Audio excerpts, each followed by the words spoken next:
It is going to be a groundbreaking video.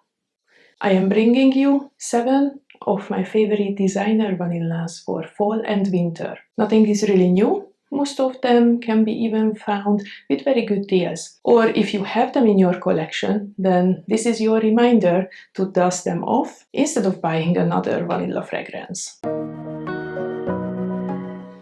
Hi there, welcome to my channel. My name is Diana and I am a fragrance enthusiast who has been collecting fragrances over the last 5 years. Here on this channel, we talk about all fragrances. It doesn't matter if it's niche, designer or Middle Eastern. The ultimate goal is just to smell good and feel good. So when the colder days hit us, we all start craving for some sweet, comforting scents. Vanilla fragrances are very well loved, most people enjoy them. But not all vanillas have to smell like a cake. I try to bring you a good variety of vanillas for fall.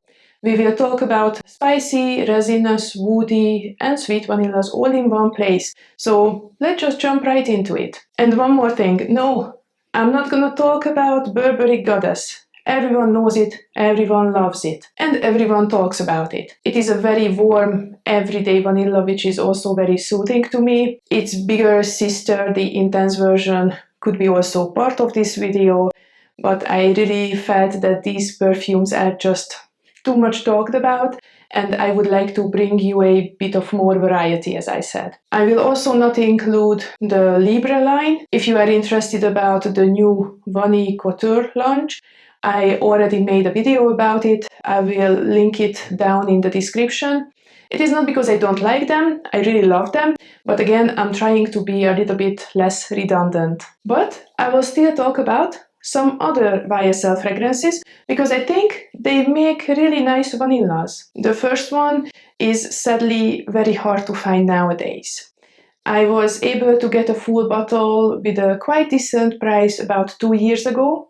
And since then, I'm just cherishing this perfume. It is none other than Manifesto from YSL, which is a sweet, woody vanilla with some fruitiness in the opening. It opens up with a blast of citruses and I believe black currant that are really nicely transforming into the soapy jasmine and lily of the valley. The top notes and the mid notes are making this fragrance truly special. It is still light, but yet still substantial. The dry down is very sweet, calming, comforting, and the vanilla is very nicely blended with the tonka beans and the creamy sandalwood. It is a very classy and timeless vanilla scent, I have to say. I would not refer it to any specific age group. It just smells rich and sophisticated. So this is Manifesto, and please, if you have it in your collection, then dust it off and enjoy it a little bit. Don't be too sad if you don't have Manifesto in your collection. I have another very beautiful, creamy, warm vanilla scent from YSL, which is Black Opium, the Parfum version. And basically it combines everything that is beautiful in the original Black Opium with loads and loads of vanilla. It has the coffee orange blossom base, but it is not sharp at all. It is giving a kind of sweet, creamy coffee base that blends very beautifully into the 3 types of vanillas. It has Madagascar vanilla, vanilla absolute, and also bourbon vanilla. So who needs more vanillas, right? It definitely became one of my fall staples in my collection. So this is Black Opium, Le Parfum. Another perfume that I got quite late, considering that it is also a cult favorite, is Dior Addict. It is described as a green vanilla that combines the sweetness of the vanilla perfectly with some white flowers. It opens up with mandarin leaf and orange blossom, which blend into the jasmine and vanilla in the base. I think I have the new reformulated version, but I find this one also very well performing and it has an incredible sillage and projection. It is not disturbing, it is also very classy, a tiny bit powdery, but it just feels like a kind of silk scarf around you. So I highly recommend to check it out. So this was Dior Addict. The next fragrance should not be a big surprise. It is also very well loved within the fragrance community. It is sweet, spicy with a good amount of tobacco and vanilla. So most probably you guessed, it is none other than Tobacco Vanille from Tom Ford. Usually I have to say that I don't like tobacco in fragrances, especially if it is too dry, smoky, smells like an ashtray. But luckily, this is not the case in this perfume. The spicy notes and the dried fruits are creating a nice balance and taking away the edge of the tobacco. It is super sweet and very strong. It can really cut through the coldest weather and it will project the entire day. If you ask me about the spices, I smell some cinnamons and a lot of cloves in it, which really make me think of Christmas cookies. If you are living in Europe and looking for a nice, cheaper alternative, then you can check out Vanilla Club from Novellista. The scent is very close to the original and also the performance is great for a fraction of the price. So this is Tobacco Vanille.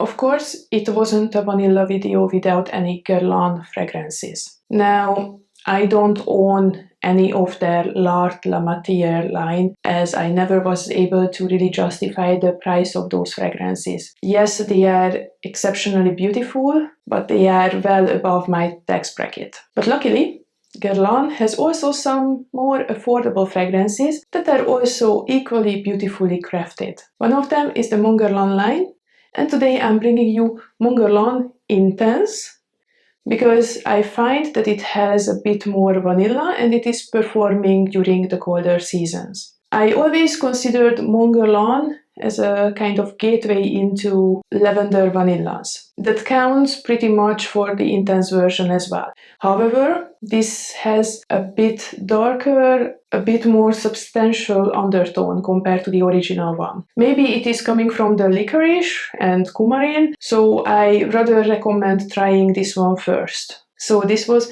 Mon Guerlain Intense. I'm going to close the list with two relatively easygoing perfumes. The first one is Choo's I Want Choo, which is a great fruity woody vanilla with some slight powdery undertones. It is not necessarily the strongest vanilla in my collection, but it holds up quite nicely in the fall season as well. And to be honest, it brings a little bit of brightness into the darker days. It features the notes of peach, mandarin orange, jasmine, red lily and vanilla. Luckily, the white flowers are not too sharp, but make this fragrance a little bit less fruity, and with them, I would not really consider this perfume as a gourmand. It is a great fruity floral vanilla everyday scent for any occasions when you just want to smell pretty. I think this one is also a real compliment getter. I really received multiple compliments, a lot of nice words from people when I was wearing it. So if you like fruity floral vanillas, then definitely check this one out. So this is I Want Choo, the original one. And I left one of my favorite cheapies as lost in this recommendation video. It is a very, very affordable fragrance from Zara. It's called Fabulous Sweet.